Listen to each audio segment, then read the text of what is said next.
Camelia Slattery, and I want to tell you why. When I cast my first ever ballot in a presidential election, I am voting for Hillary Clinton. I enthusiastically support Hillary because she was a good senator and always delivered it for us in Western New York.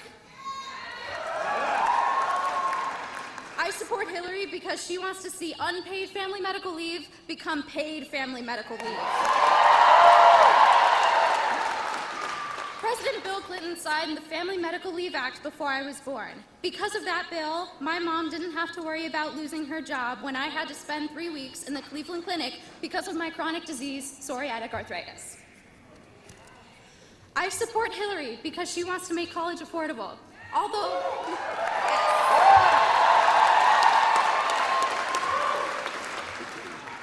Although I'm only 19 years old, I already have student loan debt. Hillary's plan will enable me to refinance my existing loans and permit both my parents to refinance their student loans at current rates, saving each of us money that we can use in other ways.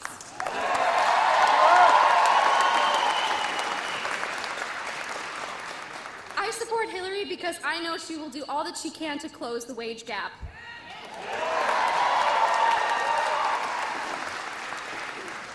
As a biomedical engineering student at RIT, I work hard to get good grades and prepare myself for the workforce. The idea that because I'm a woman, I will be paid less than a man doing the same job is unfair. I know that Hillary will make sure that men and women are paid an equal wage for equal work.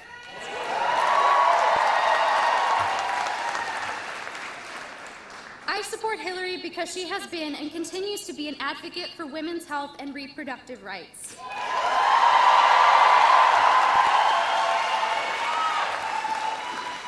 I know with her in the White House that the right to control my health and my body will remain in my power.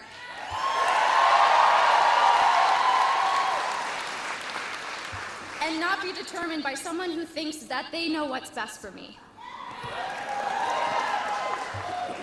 I support Hillary because she has spent her life fighting for those who are powerless in society. And as president, I know she will continue to fight for all of us to have the opportunity to pursue our dreams and reach our potential, regardless of our age, gender, sexual orientation, race, ethnicity, or religious beliefs.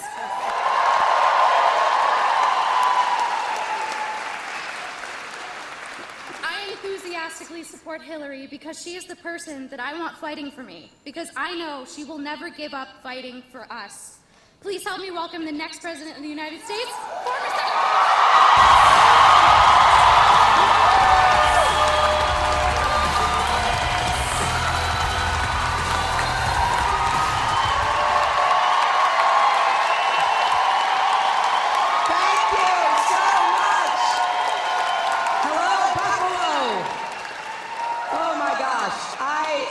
I cannot tell you how incredibly happy I am to be back here in Buffalo with all of you. I want to thank Camelia for that endorsement and wish her well. She fought chronic disease, but she is not letting it hold her back. She's forging ahead at RIT, and I hope someday that she'll be here at the great medical complex is at the core of moving Western New York into the forefront of biomedical research in the world. I want to thank my longtime friend, Lieutenant Governor Kathy Hochul, who was just out here. I want to thank my partner in so much of the work we did together here in Buffalo, Mayor Byron Brown. Area Executive Mark Poloncarz, thank you for your leadership here in the county. And to all of the elected officials from Niagara Falls, Jamestown, Wyoming County, Orleans, everywhere, thank you for being here with me today.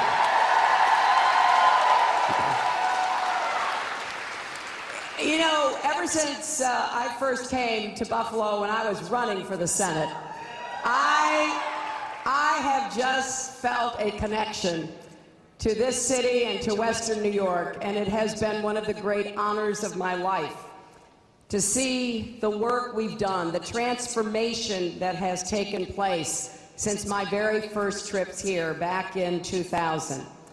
For 8 years as your senator, I worked hand in hand with elected officials, with business leaders, academic leaders, philanthropists, elected officials from all levels of government, citizen activists, and others to come up with a vision for what this city could be in the 21st century. The vision we had required that we make investments, and yes, we do a lot of hard thinking and hard work. But look at the result. There is no doubt in my mind that Buffalo is on the rise, and Buffalo will have a great future. I was at the medical campus today seeing some amazing things, and the investment we made in research and development is already creating jobs and businesses. When I had the privilege of representing you, I fought to be sure you got the resources to fulfill that vision. We fought for and secured $20 million to spur advanced biomedical research, create jobs, and improve medical care. And I am proud today that the Buffalo Niagara Medical Campus and its Center for Excellence in Bioinformatics and Life Sciences together support more than 12,000 jobs and have helped to launch over 100 companies that are employing people right here. Now, we need more success stories like this across upstate New York and indeed across America. I feel absolutely convinced that if we support our entrepreneurs, our small business people, if we do more for innovation and advancing technology, if we bring people together instead of dividing us the way some prefer, we will see even more growth, create even more jobs, see the invention and growth of even more companies. If I'm fortunate enough to be your president, I will fight for more help here in upstate New York. I will fight to create and support more university-based incubators of jobs. It's all part of what I want to do for my agenda. You know, when I was senator, I didn't just come and talk at you. I talked with you. I didn't just talk. I listened. I didn't just go away after we talked. I went and got to work. And then I kept coming back, trying to figure out what more we could do. I was proud to help with the extraordinary transformation of the waterfront here.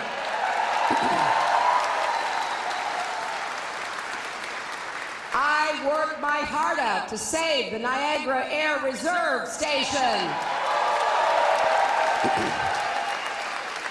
I brought the idea of art space to Buffalo, and we're going to see that grow and spread, attracting creative people to this city. So I've taken what you have taught me. After you took a chance on me and elected me to be your senator in 2000 and then re-elected me in 2006, I took the lessons that I learned and I am applying them to what I want to do as your president. A lot of great things happened to me here when I was your senator. I came at least 50 times, every chance I could get, because I loved visiting Buffalo. I love the city's parks. A lot of people don't know Olmsted did Buffalo's parks as well as Central Park. I love bringing a delegation from Ireland here to Buffalo. I loved visiting and helping Sister Janice at the Response to Love Center. I ate more chicken wings and beef on wet than I can remember. Hope to get some before I leave. But I want to tell you just a little story, because, you know, when people run for office, they come out and they they make all kinds of promises, right? They say what they think you want to hear, and then maybe or maybe not, they deliver. During my campaign, I spent a lot of time in '99 and 2000 here in Buffalo, and I stayed at one of the hotels, and I got to know the people who worked at the hotel. I would talk with them and greet them and thank them. And the very last time I was here, right before the election in 2000, so it probably would have been like the weekend before the election, as I was getting ready to leave, one of the maids came up to me. And she'd been somebody I had seen now for about a year, back and forth. She came up to me and she said, I want to ask you something. I said, what is it? She said, please don't forget Buffalo. And she handed me a little snow globe with a little buffalo inside. And I put that on my dresser. I see that every single day.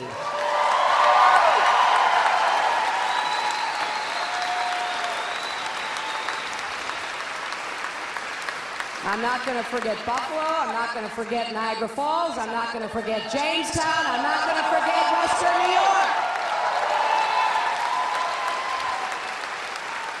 In fact, I think I might be in a pretty good position to help even more the hardworking people of Western New York. Now, I think as you consider this upcoming primary election on April 19th, there are 3 tests that anybody asking for your vote for president should have to meet. The first, can you make real, positive differences in people's lives? Don't just make promises, deliver results. Can you do that? And how will you do it? And what difference can you make? The second test is, can you keep us safe and maintain America's leadership around the world? And the third test is, can you bring our country together instead of driving it apart?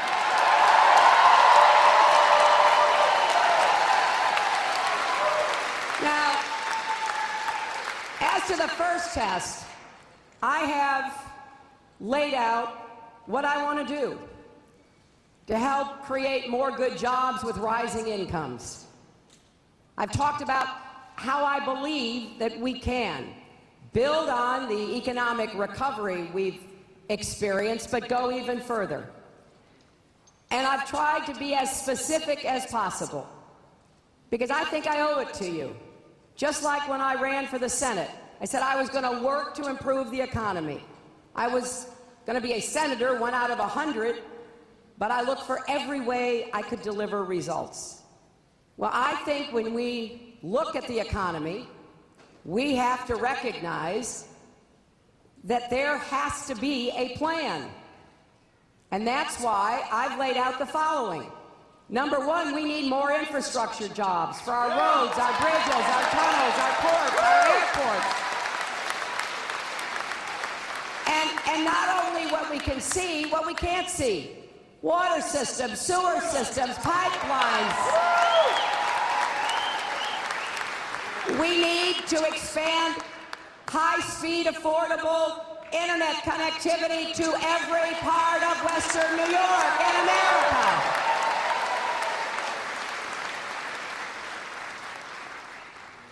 I know these are good jobs.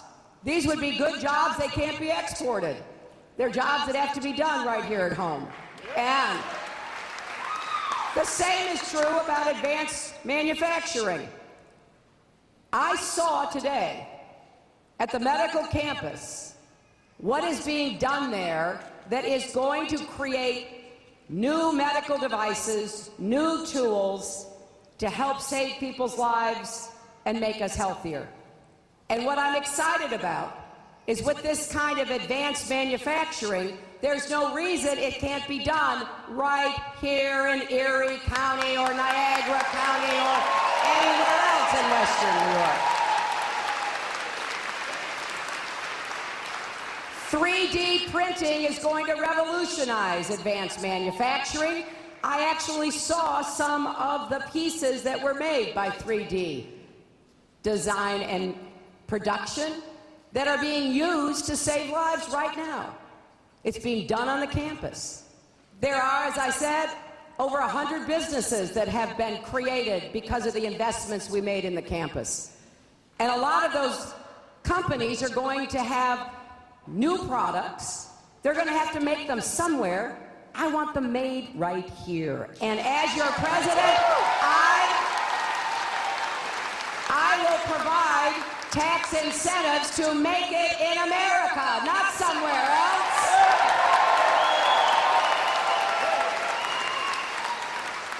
I said in Syracuse a few days ago, I want to invest $10 billion in helping to prepare the way for advanced manufacturing, because I know there is a great opportunity for us here. I also want to put more federal dollars into research. That will come directly to institutions like the ones here in the medical campus. That will translate into more jobs, more businesses, more economic growth for more people.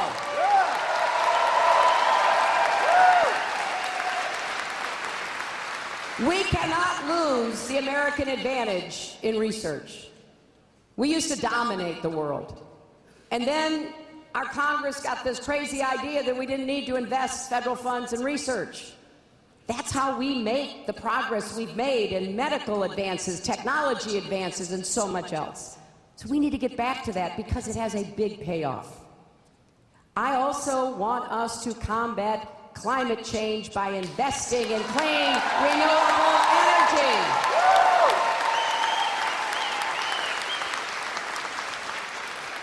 Now, some people say, well, gee, you can't expect clean, renewable energy everywhere in the country. Oh, yes, we can. Yes, we can. Wind, solar, geothermal, energy efficiency. And I understand you may have some big solar investments coming to Buffalo. Think about it. Germany has a lot of solar. I don't think they're a tropical climate, the last I checked.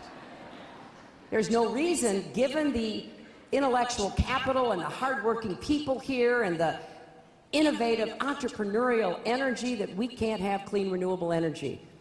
And I've set two big goals. I want us to deploy in our country 500 million more solar panels by the end of my first term, and enough clean energy to power every home in America by the end of my second term.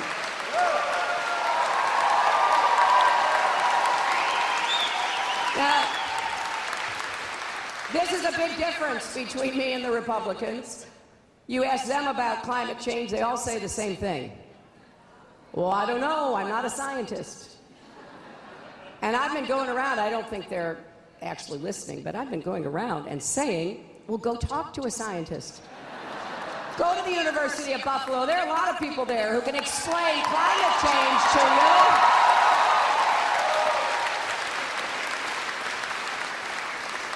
And it's not just their denial. It's that they are missing a great economic opportunity. Some nation is going to be the 21st century clean energy superpower. Millions of jobs and businesses and products and exports. The way things stand right now, it'll probably be China, Germany, or us. I want it to be us. And I want to build that future together with you.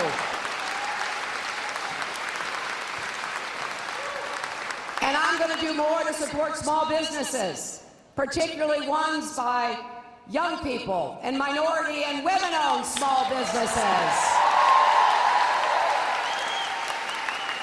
I meet so many young people, and I saw a few hands go up attached to young people.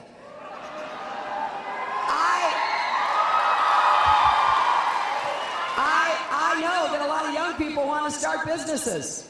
I met one of them today at the roundtable we had at the medical campus. A young African-American man named Derek, who is staking his future. As he said, he's making a bet on Buffalo. He came here to go to the university, got his bachelor's, got his master's. Now he's starting his business, and he's doing it at the innovative center for that at the medical campus.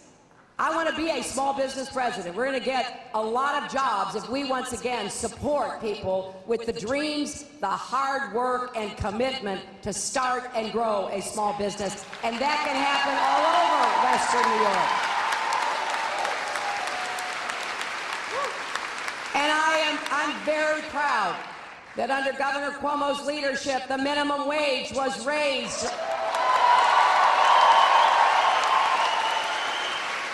Because I have this strong conviction, if you work full-time for a living, you should not end up in poverty at the end of the year. You and your family should have a better chance. So we're going to grow the economy, and we're going to make it fairer. And one of the ways to do both is guaranteeing that women get equal pay for the work that we do.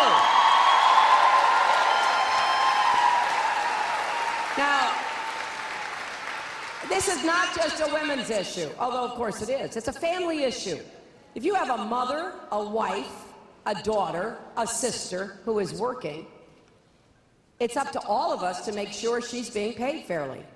Because the last time I checked, when you went to the supermarket and you were checking out, the cashier didn't look at you and say, okay, you're a white woman, so you only have to pay 78 cents on the dollar. Or you're an African-American woman, so you only have to pay 68 cents. Or you're a Latino woman, so you only have to pay 58 cents. Best I know, we don't have a gender discount. That's why the more equal the pay is, the more family income there is.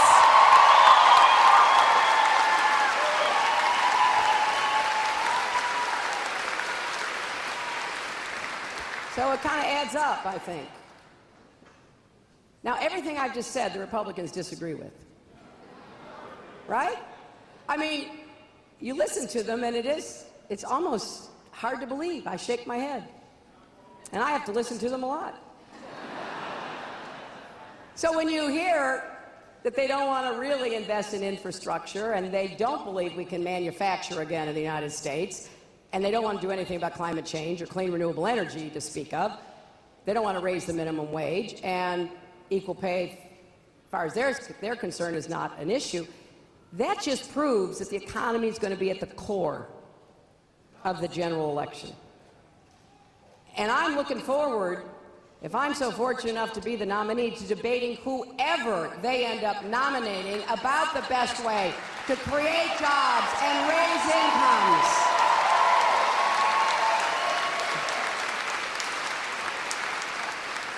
I'm also looking forward to debating about education, because a good education should be available to every child, no matter what zip code that child lives in.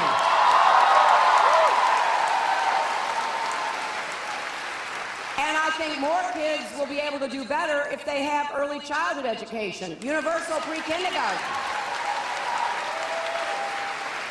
And when it gets to elementary and secondary school, I want to be a good partner with our teachers and our educators and support them in doing the work we ask them to do.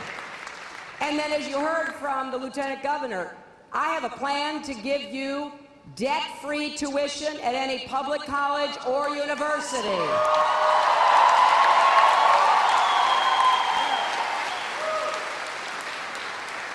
Now, Senator Sanders and I share that same goal, but we have a considerable difference in how we're going to do it. He wants to give free college to everybody. I am not going to ask anyone to pay taxes to send either my kids and grandkids or Donald Trump's kids and grandkids to college for free. I want this to be aimed at middle-class families, working families, and poor families.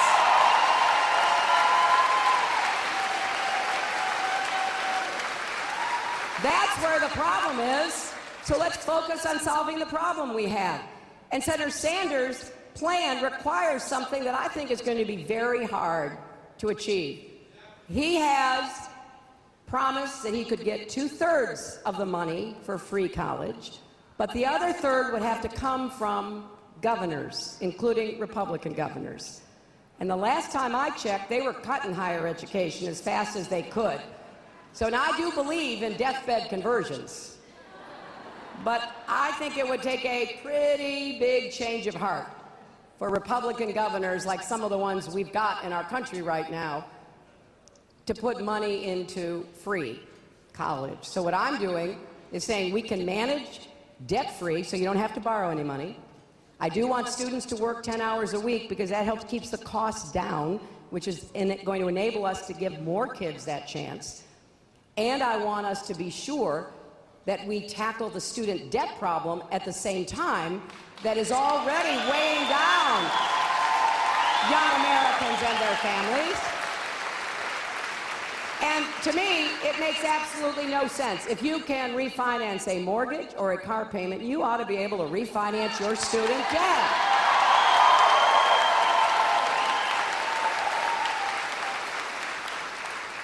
My plan will save millions of Americans thousands of dollars. You're going to be able to refinance. Then we're going to have programs where you can move your refinance debt into paying it back as a percentage of your income instead of a fixed amount with a big interest rate on top. And we're going to have a deadline. If you pay what you're supposed to pay every month, at the end of 20 years, you're done. You don't have to keep doing this year after year after year.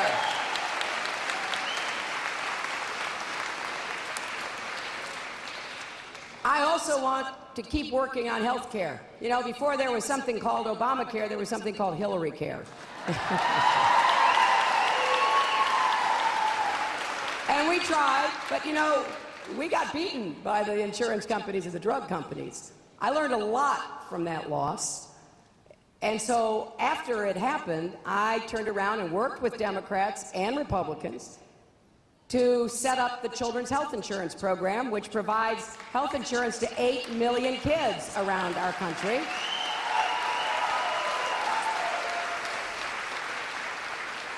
That's why I was really excited when President Obama passed and signed the Affordable Care Act, because if we can give everybody in America affordable, quality health care, then we will have achieved a great goal. We've been trying to do this since Harry Truman. We're at 90% coverage. We can get to 100%. The Republicans want to repeal it, and they want to go back to the way it was, with insurance companies calling the shots. We're not going to let that happen. And my esteemed opponent wants to start all over again and throw the country into a contentious debate about single payer when I think that is more than a long shot. So let's focus on improving the Affordable Care Act. Let's get the costs down. Let's get more choices in it.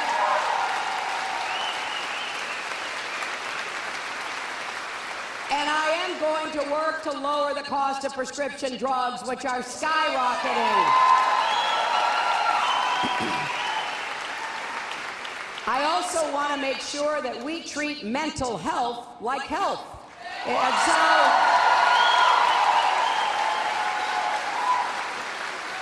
if you have diabetes, you should be able to get the care you need. If you have depression, you should be able to get the care you need. And let's start treating addiction, either alcohol or drug addiction, as the health problem it is, and begin to help people.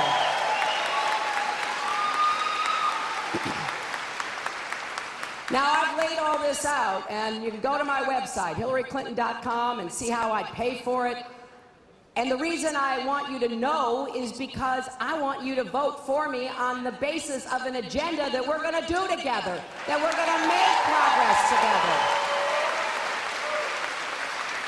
You know, I'm a progressive who believes in getting things done, in making it possible for people to have a better life. And I also think it's important that you listen to what the Republicans say, because they are telling you what they believe, all of them. And one of the things they believe is that we need to be pushing back the rights that we already have. So I want you to know where I stand. Number one, I will defend a woman's right to make her own health care decisions.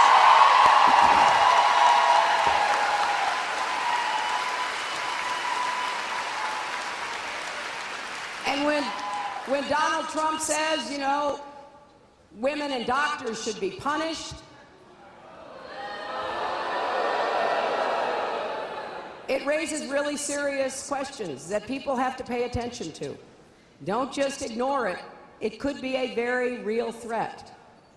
I also believe we must defend Planned Parenthood from the partisan attacks that it has been getting. And I will defend marriage equality and work against discrimination affecting the LGBT community. I will defend voting rights and work to end Citizens United.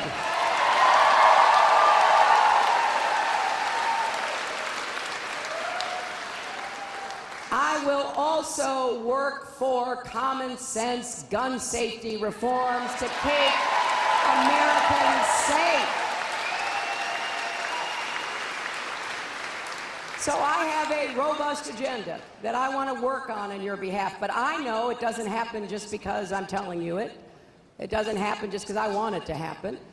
You have to be prepared on day one, January 20th, 2017. You've got to be prepared to be both president and commander-in-chief. And, you know, you may have heard Senator Sanders say I'm unqualified to be president. Well, seriously, I've been called a lot of things over the years, but unqualified has not been one of them.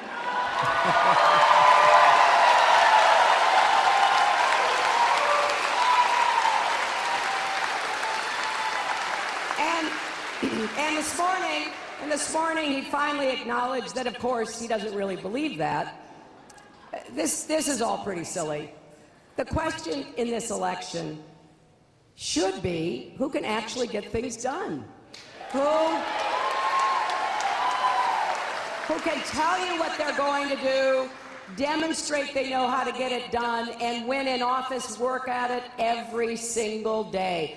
That's what I'm offering to you. That is what I will do.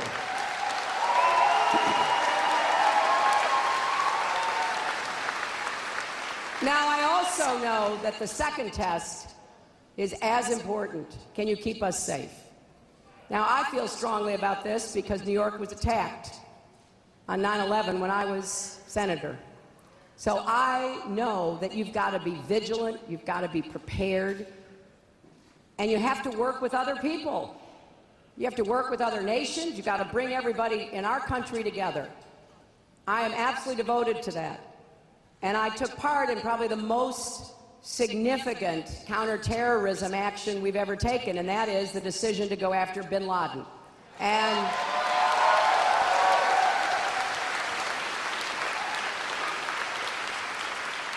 I was in that small group advising the president.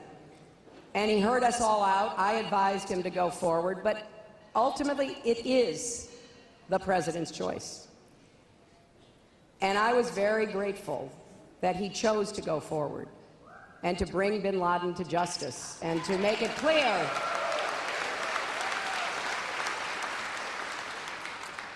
that we will never stop looking for those who harm Americans. We will never, ever give up, turn away.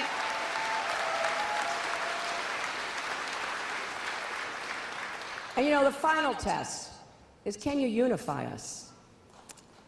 I think this may be, in some ways, our most important test. You know, what I learned today, getting briefed on all of the incredible progress that's been made at the medical campus, it wouldn't have happened if people hadn't worked together. It wouldn't have happened if there hadn't been collaboration. You know, they talked about how when I brought people together to say, what can we do? What are our assets? How do we make progress? What are the steps we follow? That everybody had to be part of that. That's how we're going to seize the future together. That's how we're going to ensure that America's best years are ahead of us. That's how we're going to give our young people the same opportunity to fulfill their potential that should be the birthright of every young American.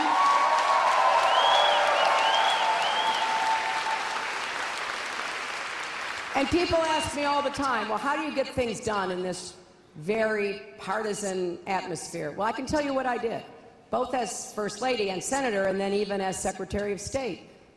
I would go anywhere, anytime to meet with anyone to find common ground. People who I didn't have much in common with, but who I thought might meet me part way to get something done for New York. I will do the same as your president. I will meet with anybody. I will listen to anybody to find that common ground, but I will also stand my ground against any efforts to undermine our country or set us back or rip away the progress that we've been making. Now, I can't do that, though, without your help. I wanted to come here to Buffalo not only to thank you for letting me serve you for 8 wonderful years,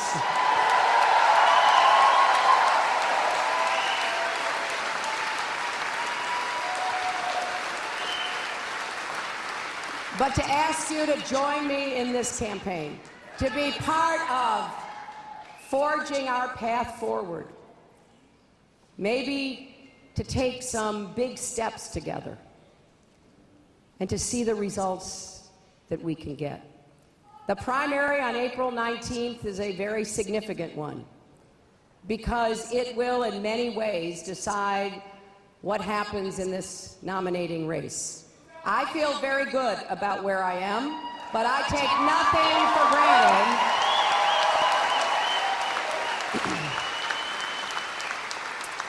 You know, Donald Trump hates it whenever I say it, but I've gotten more votes than anybody running for president.